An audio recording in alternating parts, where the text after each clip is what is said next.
Sur une vue, on dessine une courbe avec cet outil par exemple. On fait un premier point, un second, un troisième. Quand on laisse appuyer, on a des tangentes.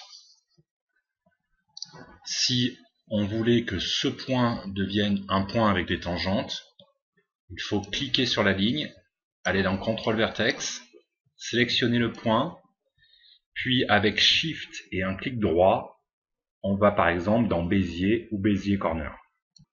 Pour ajouter un point à la ligne, on revient en mode objet, on passe en Curve Point, et quand on clique sur la ligne, un point rouge apparaît. On le place là où on veut, on lâche, puis ensuite on vient cliquer sur Insert Note. Maintenant, quand on passe en Contrôle Vertex, on a ici un point de plus. Pour extruder le long d'une courbe, on dessine une courbe et une primitive, par exemple un cylindre.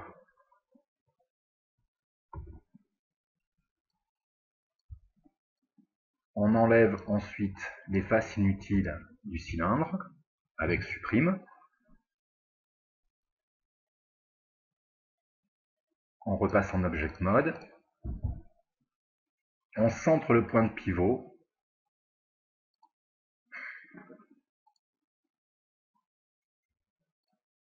Puis ensuite, on appuie sur la touche C. On clique ici au centre pour demander à positionner sur toutes les directions.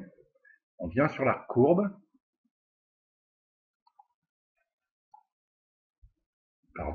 On vient sur la courbe et on fait un clic molette. Puis on bouge à peine. Maintenant, le cercle est sur la ligne. On dirige les faces du maillage en direction de la courbe. On sélectionne toutes les faces. Puis, avec Shift appuyé, on sélectionne la ligne. Ensuite, on fait un CTRL E ou un extrude normal. Ici, l'extrusion va du début à la fin de la courbe. Il suffit de monter les divisions pour qu'il s'adapte.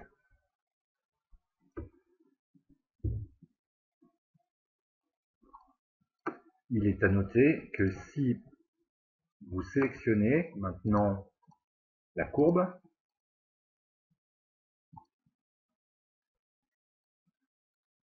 et que vous la modifiez, le maillage suit cette modification.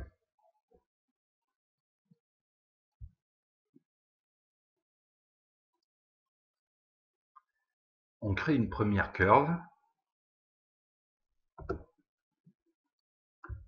Et cette curve-là, je vais la dupliquer. CTRL D. Je la déplace et je recommence. CTRL D.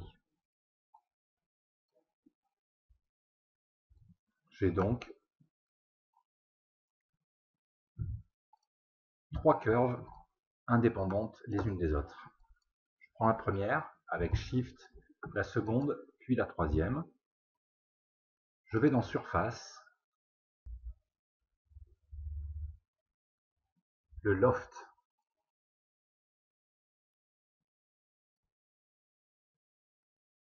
J'appuie sur Loft. Un volume est créé, un volume NURBS est créé allant de la première à la seconde, puis de la seconde à la troisième forme. Si je sélectionne une des formes, par exemple celle-ci, je peux la déplacer. Je peux aussi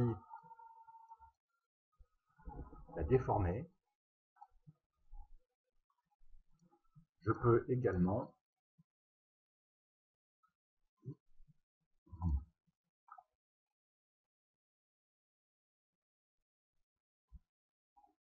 déformer les points de contrôle de cette courbe. L'objet résultant de cette opération est un NURBS, comme je le disais. Il faudra le convertir en un objet polygonal. Le NURBS étant sélectionné, on va dans Modify, Convert, NURBS to Polygon. Ici dans le menu, on fait attention à avoir bien des quads et non pas des triangles. Et là, il y a plusieurs options ici. Je vous conseille le count en choisissant ici un nombre de polygones qui vous semble intelligent pour votre forme. Ici, choisissons 50. On applique. L'objet polygonal est créé, mais il n'a pas détruit le NURB. Voici l'objet polygonal et voici le